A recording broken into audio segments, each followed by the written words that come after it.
Here I am on a little small upriver expedition in the Kiwi bush. Beautiful place. And I come to in my little dinghy here with e-propulsion outboard, and I come across this little snag. We seem to have some kind of fallen manuka tree here, or some other type of hardwood. And it's spanning the entire river mouth.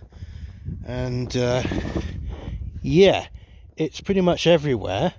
And I'm able to really work my way through it.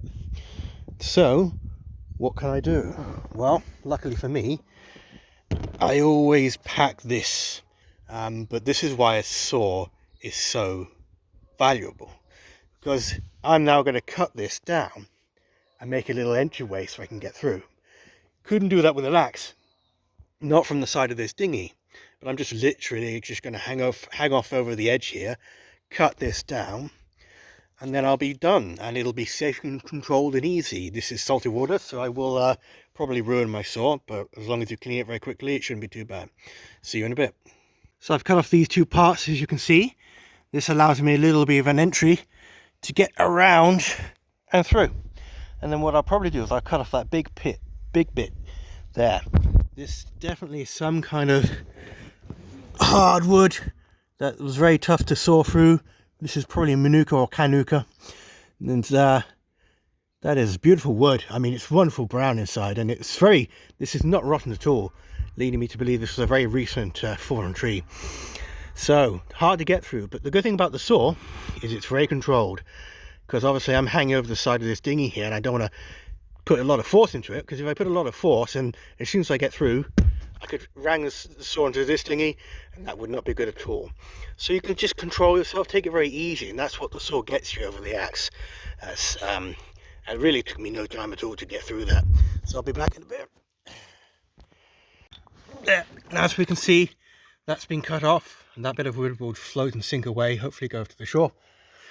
And that gives you a passageway to get through the next time, and helps anyone else who comes up here to get through. Of course, once you've sawed through, quite often the wood cracks before you actually make it all the way through.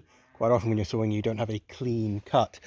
But what you need to do is just make sure you saw off the jagged little bit of edges that happen when the wood sort of collapses when you saw.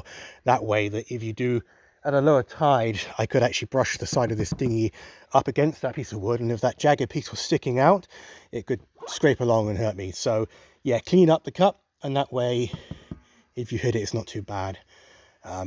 Always, but when you're dinghying up a short river, obviously, you've got like a outboard here, works very well. The electric outboard then goes slow, and your battery goes very far when you go slow. But always put one oar out, so that when you hit a log or a rock or a mud bank that you went too close to, you have this easily to hand, and you can go and push it off and then get away. Because this here is the super short shaft model, which on this Takacat dinghy is really good. And so going up a river like this, where parts can get quite shallow, this can handle it well. But if the bottom of that tiller protector there, whatever it's called, hits the bottom, you can put your motor up and then just push yourself out of the shallow part with your oar until you get back to deep water, and then you can put the motor back down again. So that's what I would recommend. Little tips there. But no, the saw sorted out that job very quickly, and I can go on my way. So next, I'm toying with the ideas of, because this is a Silky super accel. You always want the large teeth on the Silkies. So bushcraft work, and for this kind of stuff, you don't need the medium or small teeth, just the largest, coarsest teeth, because that part there that I just cut through was very thick indeed. It was a lot of work. I'm toying with the idea of this katana boy that everyone's making videos about.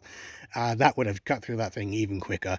And for getting rid of logs in your path, either on the road or in a river like this, I can definitely see the benefit of maybe getting a very big one like that. But I definitely think something of that size, like the Gomboy 240 or this Super Accel, this is really the minimum size.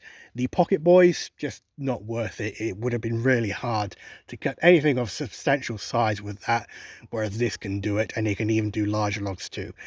So minimum size would probably be something like that. I would recommend. See yous.